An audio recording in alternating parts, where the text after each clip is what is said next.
시간 함께 보셔야 하는 이 말씀은 민수기 14장 26절에서 30절까지의 말씀입니다. 제가 가지고 있는 성경으로 구약 216면쯤에 있습니다. 민수기 14장 26절에서 30절까지의 말씀 다 찾으셨으면 절수가 짧기 때문에요. 합독하시도록 하겠습니다. 다 같이 합독하십니다. 여호와께서 모세와 아론에게 말씀하여 이르시되 나를 원망하는 이 악한 대중에게 내가 어느 때까지 참으랴. 이스라엘 자손이 나를 향하여 원망하는 바 그 원망하는 말을 내가 들었노라. 그들에게 이르기를 여호와의 말씀에 내 삶을 두고 맹세하노라. 너희 말이 내 귀에 들린 대로 내가 너희에게 하리니 너희 시체가 이 광야에 엎드려질 것이라. 너희 중에 20 괴수된 자 곧 나를 원망한 자 전부가 여문의 아들 갈렙과 눈의 아들 여호수아 외에는 내가 맹세하여 너희에게 살게 하리라 한 땅에 결단코 들어가지 못하리라. 아멘. 이제 봄인 것 같아요. 날씨가 여름으로 막 팽해져 가는 것 같아요. 오늘 차원에 가는데 좀 덥더라고요. 너무 날씨도 더운데다가 특별히 지금 인천대공원이 오늘까지 벚꽃 축제를 하잖아요. 그래서 많은 분들이 공원으로 야외로 꽃 구경도 하고 또한 가족들끼리 시간을 보내시기 위해서 출타하신 것 같아요. 그런 가운데 우리 성도님들께서는 이 예배의 자리를 귀히 여기시고 하나님의 전에 나와서 예배 드리시는 것에 대해서 제가 깊은 감사를 드리고 또한 이 예배를 흠양하시는 하나님께서 우리 성도님들의 그 믿음과 그 예배의 열정을 보시고 은혜와 은총을 주시기를 간절한 마음으로 축원합니다.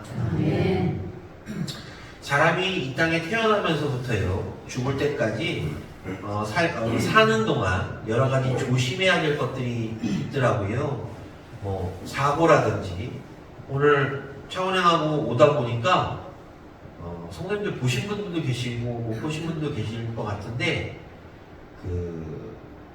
이 도로 위쪽에 그 도로가 하나 있었는데 길이 있는데 거기서 사고가 났는지 경찰들이 모여있고 차가 이렇게 돌아가 있더라고요. 우리가 아침에 집을 나설 때는 내가 오늘 사고를 당할 것이다, 내가 무슨 일을 당할 것이다 라는 것을 예측을 하지 않고 집을 나섭니다. 그렇기 때문에 우리는 앞일을 몰라요. 내가 집을 나서서 바로 사고를 당해서 하나님의 부르심을 받을 수도 있고요. 또한 오늘 하루 무탈하게 지내고 다시금 안전하게 집으로 귀가를 해서 가족들과 시간을 보내고 잠자리에 들 수 있는 그런 상황도 있을 줄로 압니다. 이처럼요 우리들은 삶을 살아가면서 조심해야 될 것들이 이렇게 여러 가지가 있는데요. 그 중에 저는 그 중에 하나를 꼽자라면 말이라고 생각합니다. 우리가 말을 조심해야 되는데요. 그래서 오늘 이 시간은 말에 대해서 잠시 은혜를 좀 나누고자 해요. 우리가 학교에 입학해서 수업을 듣다 보면 속담을 배우는데요. 그 중에 말에 대한 속담들을 많이 배웠던 기억이 나요. 말 한마디에 천냥빚도 갚는다 라는 그 속담은 많이 들어보셨고 뜻도 아실 줄로 압니다. 그리고 새치혀가 사람을 잡는다. 혀는 작지만 이 혀로 인해서 사람을 죽일 수도 있다라는 이 말의 무서움을 나타내는 속담. 말은 적을수록 좋다. 적게 말할수록 과묵할수록 나에게 유익이 된다라는 속담.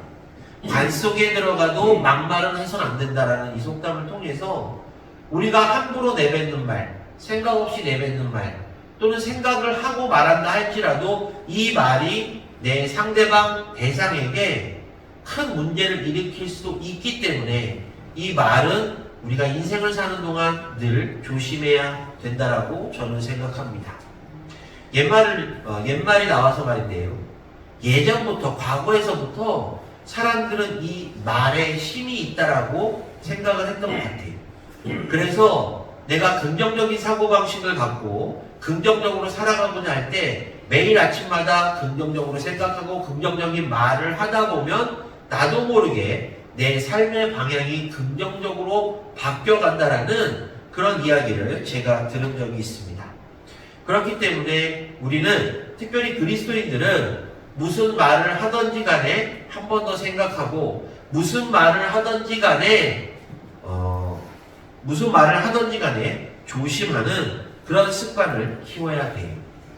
특별히 성도님들께서도 잘 아시겠지만 내가 어떤 말을 쓰느냐에 따라서 나의 성향 또는 나의 교육 상태가 많은 사람들에게 알려지기 때문입니다. 단어도요, 물론 많은 단어들이 있지만 우리가 고급적인 단어가 있고 저급한 단어가 있잖아요. 어떤 사람이 대화를 할 때 가만히 들어보면 고급스러운 어휘, 고급스러운 단어를 많이 사용하는 분들이 계시면 이분은 조금 많이 배우시고 인품도 있으시고 훌륭하신 분이구나 라고 우리는 생각하게 됩니다.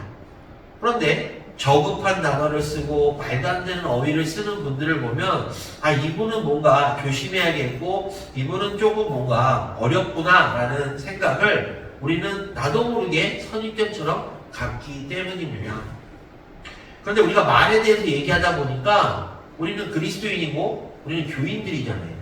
특별히 교회 안에서 우리가 말을 조심해야겠다라는 생각을 하게 되었습니다. 교회라는 것은요, 남녀노소, 빈부격차 없이 모두가 함께 모여서 하나님께 예배드리는 공동체잖아요. 그러다 보니까 많은 상황에 따라서 어떠한 사람은 부유하기도 하고 어떠한 사람은 가난하기도 하고 어떤 사람은 많이 배우고 못 배우고 이런 식으로 분명한 차이가 있습니다. 하지만 하나님께서 우리를 선택하시고 우리를 부르신 것은 우리가 하나님 안에서 형제요, 자매요, 그리고 성도들로서의 삶을 원하시기 때문에 우리들은 동등한 위치에서 동등한 상황에서 함께 신앙생활을 하는 믿음 그리고 신앙의 동지일 뿐입니다. 그런데 그거와 별개로 그러다 보니 많은 부류의 사람들이 함께 모여서 예배를 드리고 신앙생활을 하다 보니 이 말의 중요성이 부각되는 것 같아요. 특별히 그리스도인들은 예수 그리스도의 사랑과 예수 그리스도의 품행을 따라가는 제자되는 삶, 예수의 제자되는 그런 삶을 살아가야 되는 사람들입니다. 우리가 제자도라고 하는데요. 그런데도 불구하고 교회 안에서 특별히 이 말로 인해서 어려움을 당하거나 말로 인해서 상처를 주고 말로 인해서 상처를 받는 경우들도 심심치 않게 나타나는 것을 볼 수 있습니다. 그렇기 때문에 그리스도인들은요, 아까 말씀드린 대로 이 말에 대해서 특별히 조심해야 돼요. 그리고 오늘 본문, 우리가 함께 봉독한 이 본문에도요, 이 말의 중요성에 대해서 우리들에게 알려주고 있습니다. 오늘 보면요, 말을 잘못했다가 인생을 망친 사람들 이야기가 나와요. 잘 아시는 대로 바로 이스라엘 백성들입니다. 이스라엘 백성들은요, 출애굽할 때부터 하나님께서 약속하신 땅으로 가기로 결정되어 있던 사람들이에요. 그들은 이미 출애굽하기 전부터 하나님께서 모세를 통해서 젖과 꿀이 흐르는 가나안 땅으로 입성하고자 결정되어 있었던 사람들이라는 것입니다. 그렇기 때문에 그들은 그냥 모세만 따라서 갔더라면 단시간 내에, 짧은 시간 내에 하나님께서 약속하신 그 가나안 땅에 입성했었을 사람들이에요. 그런데 왜 그들이 이렇게 40년 동안 광야에서 방황하게 되었는가? 그리고 그들이 왜 젖과 꿀이 흐르는 가나안 땅에 입성하지도 못하고 광야에서 죽을 수밖에 없었던가? 바로 오늘 본문이 우리에게 알려주고 있는데 그 이유는 말 때문이었습니다. 지금 저기 화살표에 보이는 곳이 가데스 바네아라는 곳이에요. 이곳은 이스라엘 백성들이 이제 출애굽한 직후에 가나안 땅으로 가기 위해서 제일 먼저 도착한 곳입니다. 이곳을 통해서 이제 가나안 땅에 들어가게 되는데요. 우리가 잘 아는 대로 이 땅을 앞에 두고 모세가 정탐꾼을 이 땅으로 보냅니다. 물론 모세가 이 땅으로 정탐꾼을 보낸 이유는 이 땅이 어떠한 곳이며 누가 살고 있으며 어떠한 위치에 있고 어떠한 상황인지를 알고자 함에 정탐꾼들을 보냈습니다. 그런데 이 정탐꾼을 보냈는데 이 정탐꾼들이 돌아와서 어떻게 보고했죠? 긍정적인 보고보다는 부정적인 보고를 하게 됩니다.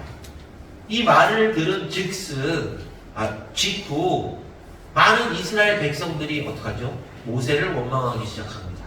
그리고 하나님을 원망하기 시작해요. 그 정탐꾼들로 인해서 하나님께서 모세에게 말씀하시기를 내일 돌이켜 홍해 길을 따라서 광야로 들어갈지니라 라고 말씀하시면서 결국 이스라엘 백성들은 가나안 땅으로 바로 들어가지 못하고 광야로 이동하게 되는 일이 발생하게 된 것입니다. 사랑하는 성도 여러분, 하나님께서 왜 당신의 계획을 바꾸셨을까요? 그 이유는 바로 제가 조금 전에 말씀드린 대로 이스라엘 백성들의 말 때문이었습니다. 이스라엘 백성들에 대한 불평 때문이었던 것이에요. 28절인데요. 그들에게 이르기를 여호와의 말씀에 내 삶을 두고 맹세하노라. 너희 말이 내 귀에 들린 대로 내가 너희에게 행하리니라고 말씀하고 있습니다. 이 말씀을 가만히 보니까 하나님께서 이스라엘 백성들이 말한 그대로 행하시겠다라고 말씀하고 계시는 것이에요. 사랑하는 성도 여러분, 우리가 말을 할 때요, 그 대상이 누구죠? 내가 말을 할 때 내 앞에 있는 상대방은 바로 우리랑 똑같은 사람입니다. 그렇기 때문에 우리가 무언가를 말할 때 상대방의 기분 또는 상대방의 상태를 의식하면서 종종 말을 해요. 그런데 우리가 한 가지 놓치는 부분이 있는데요.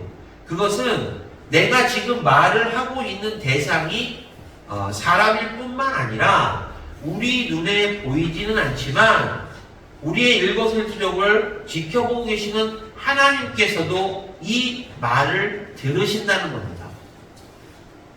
사람이 없는 곳에서 혼잣말을 한다 할지라도 아무도 못 듣지만 하나님께서는 들으신다라는 뜻이에요.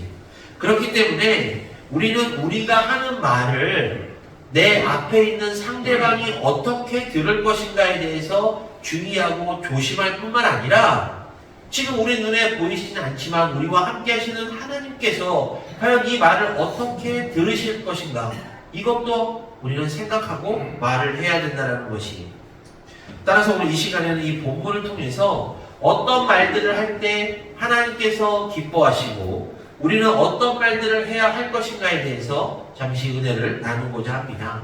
먼저 첫 번째로 우리는 우리가 하는 말들 중에 하나님께서 기뻐하시지 아니하시는 말들도 있다라는 것을 분명히 깨달아야 합니다.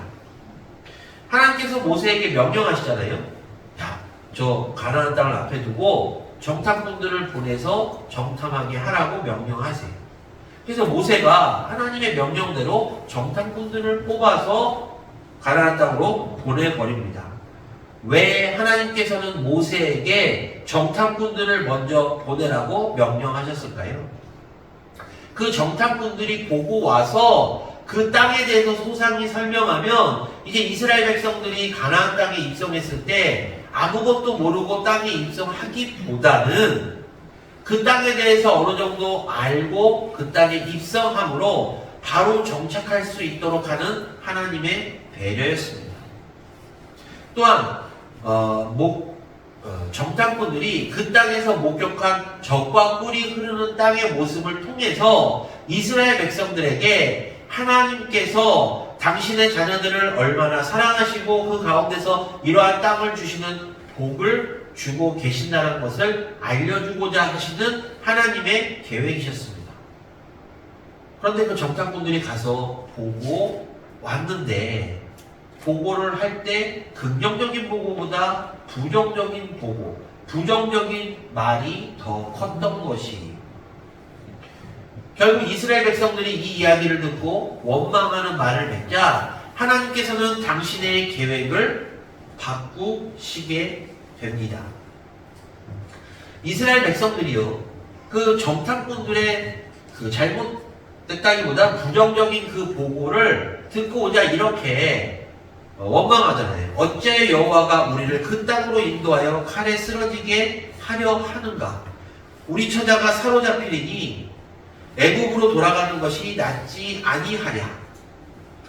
그런데 우리가 이 부분에서 좀 짚고 넘어가야 될 것은 사실 정탐꾼들이 보고 와서 보고한 것은요, 매우 정확한 것이었습니다.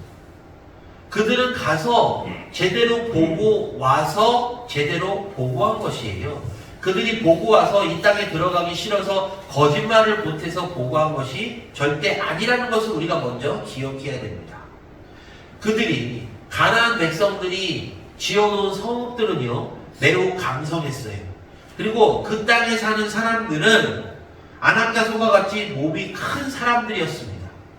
그들을 상대로 싸워서 이길 수 있을까? 라는 생각이 당연히 인간이기 때문에 들 수밖에 없는 그런 상황이었어요. 그렇기 때문에 분명 그들의 보고는 정확했고 그들의 보고는 맞았습니다. 그런데 이 보고가 하나님을 기쁘시게 하는 보고는 아니었던 것입니다. 하나님께서는 백성들의 불평을 들으시고 27절에 이렇게 말씀하세요. 나를 원망하는 이 악한 회중에게 내가 어느 때까지 참으랴?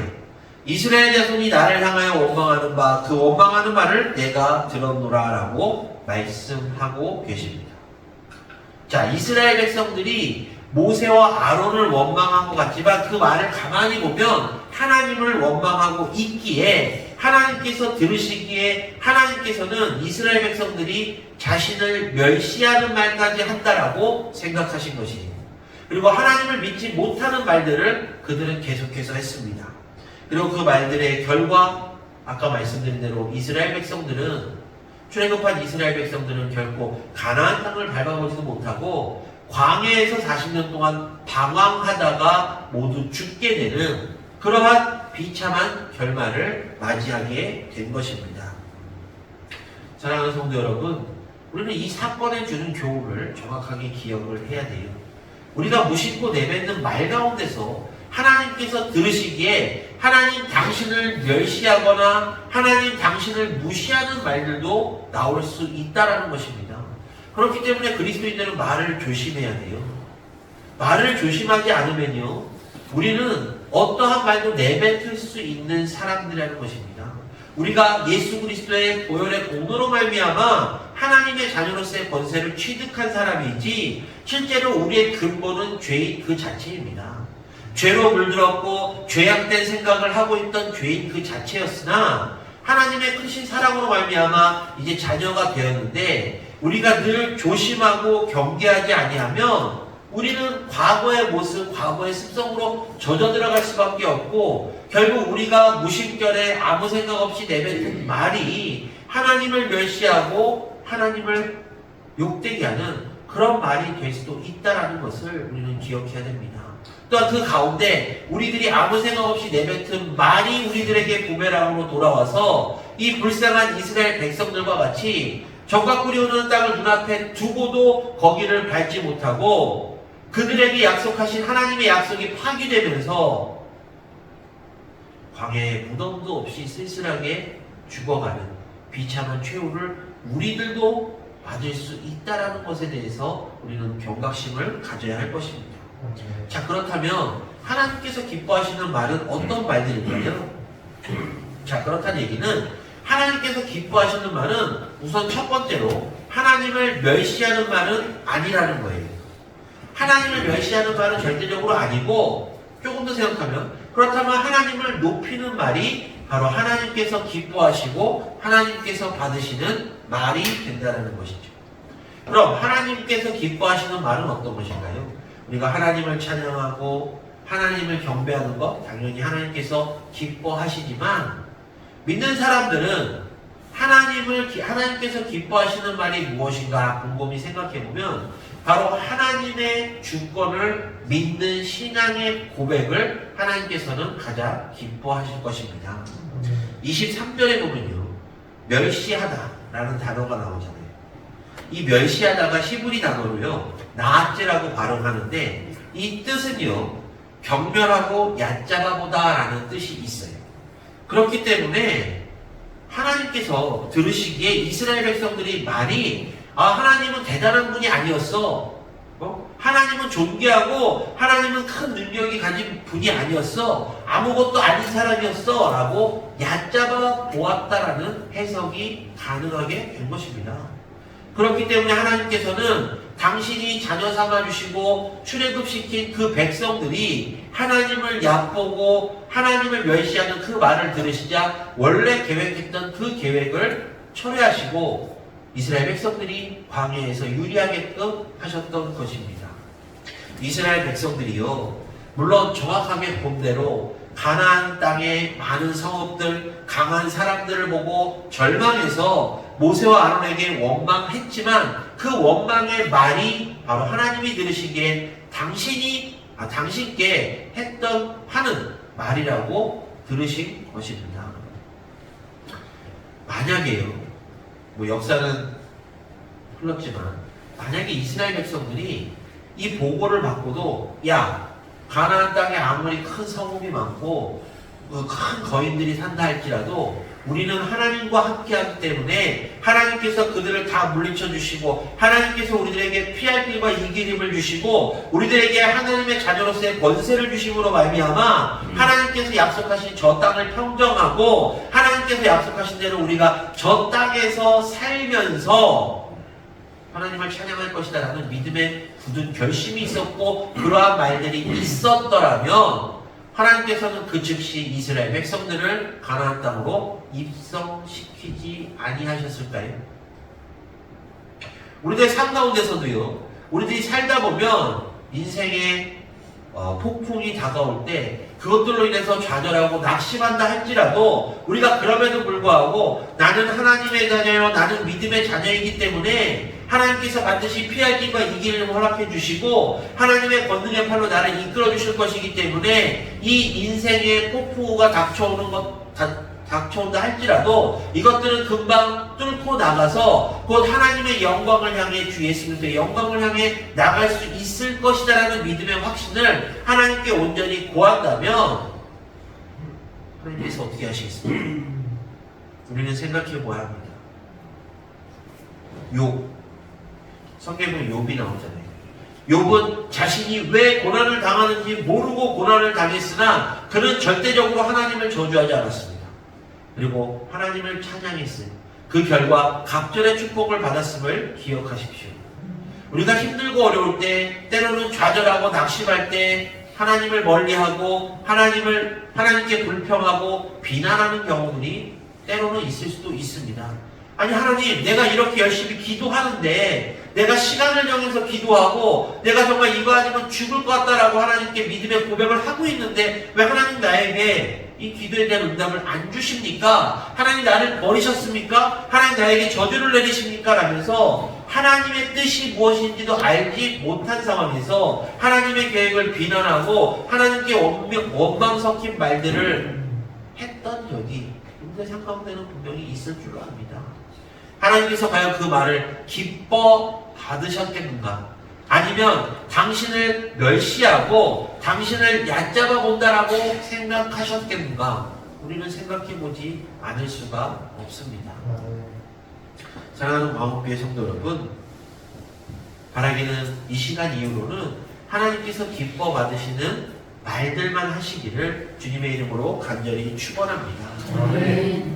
항상 우리의 입에서 나오는 이 신앙 고백, 하나님은 전지전능하신 분이요 하나님께서 행하시면 이러한 것들은 아무것도 아닙니다라는 이 온전한 믿음의 고백이 우리들에게 나올 때 비로소 하나님께서는 우리들의 계획 가운데서 우리들이 승리할 수 있도록 인도해 주시고 우리들이 계획하는 모든 것들을 이끌어 주시고 권능의 팔로 끌어주시사 막힌 것은 뚫게 하시고 넘치는 것은 나눌 수 있는 축복을 우리들에게 분명 주실 것입니다.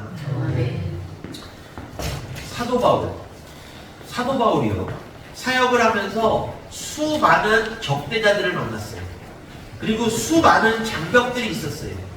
사도 바울도 사람인지라 좌절할 때가 분명히 있었습니다.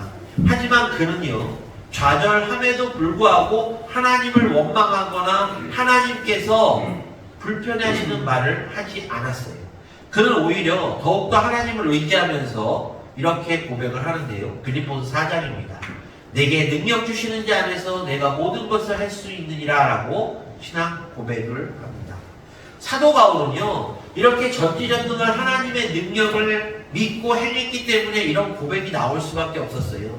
생각해 보십시오. 우리가 지금 사도 바울처럼 복음을 전한다고 잡혀서 감옥에 갑니까? 복음을 전한다고 매를 맞습니까? 복음을 전한다고 남들에게 쫓겨서 도망을 다닙니까? 우리 너무나도 편한 시대에서 신앙생활하고 있잖아요. 목숨을 초계같이 여기며 목숨을 걸고 신앙생활했던 이 사도 바울이, 복음을 전파했던 이 사도 바울도 그럼에도 불구하고 하나님께서 불편해하시는, 하나님께서 듣기 싫어하시는 말을 단 한 번도 하지 않았다는 것에 우리는 주목해야 됩니다.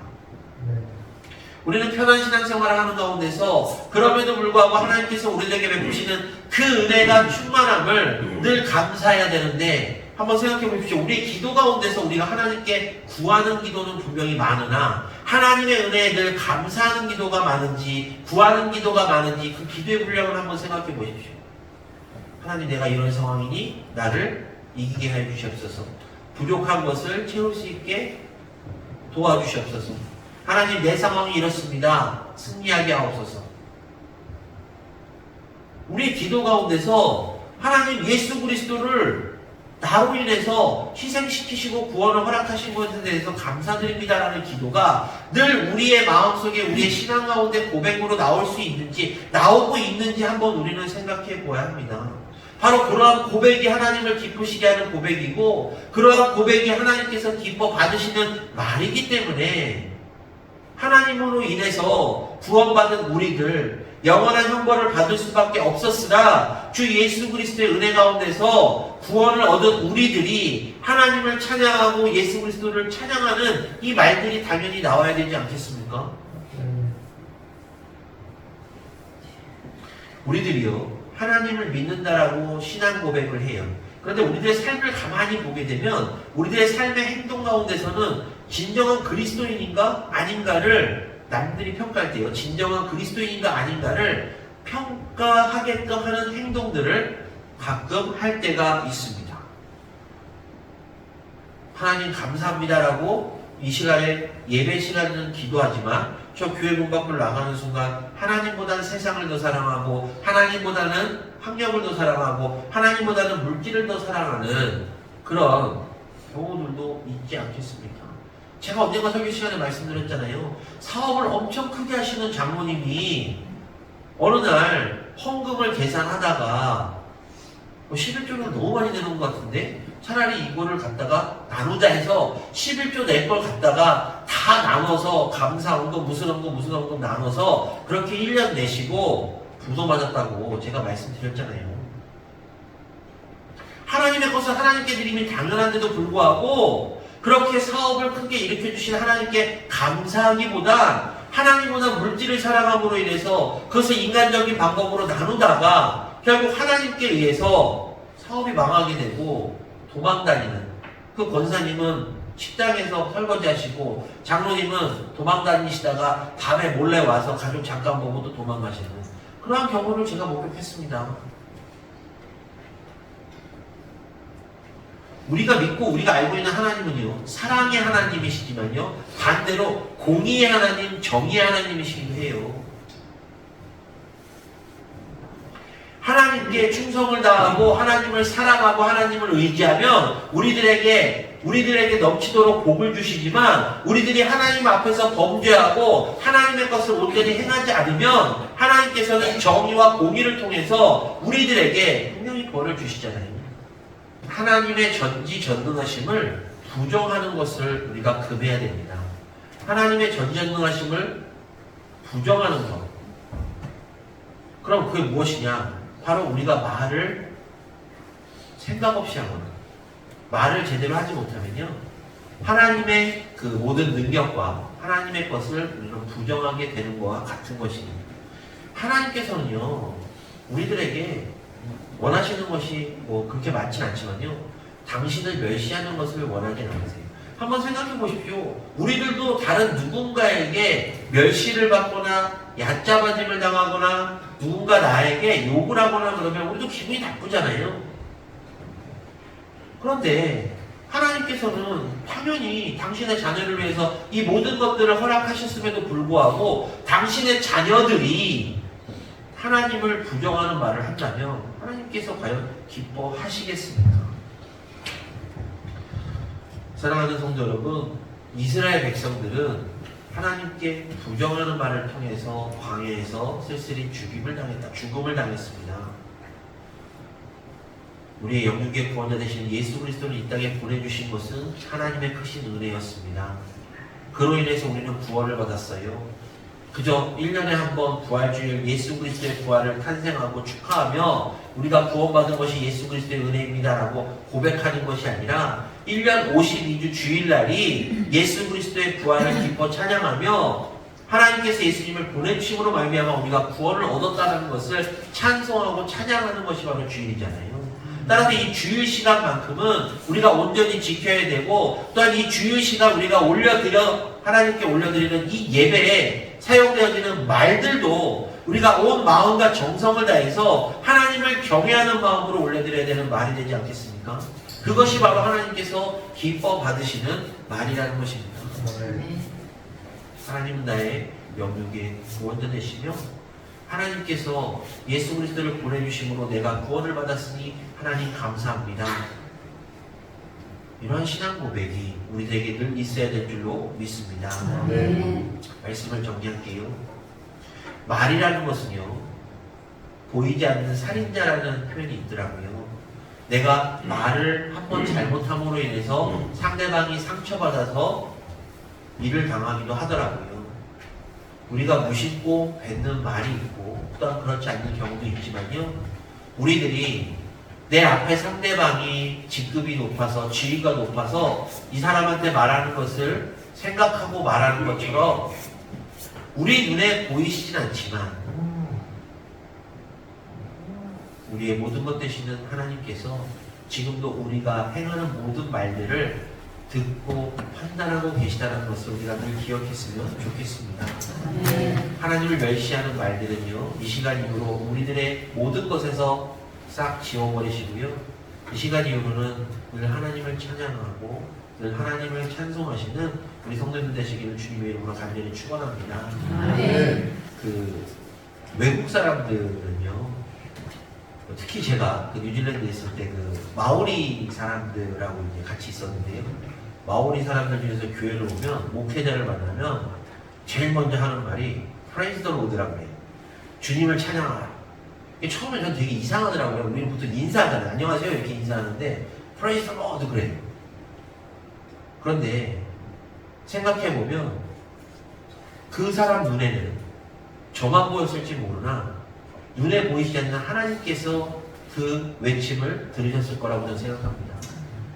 그 사람이 프레이즈 더 로드, 프레이즈 더 갓, 하나님을 찬양했다는 거,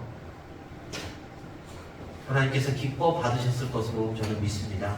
바라기는 이 시간 이후로 우리 성도님들 늘 좋은 말 하시고요, 하나님께서 기뻐하시는 말, 그리고 하나님께서 받으시고 그로 인해서 우리들에게 축복을 내려주실 수 있는 그런 기쁜, 하나님께서 받으시는 기쁜 말들만 하시기를 주님의 이름으로 간절히 축원합니다. 기도하겠습니다.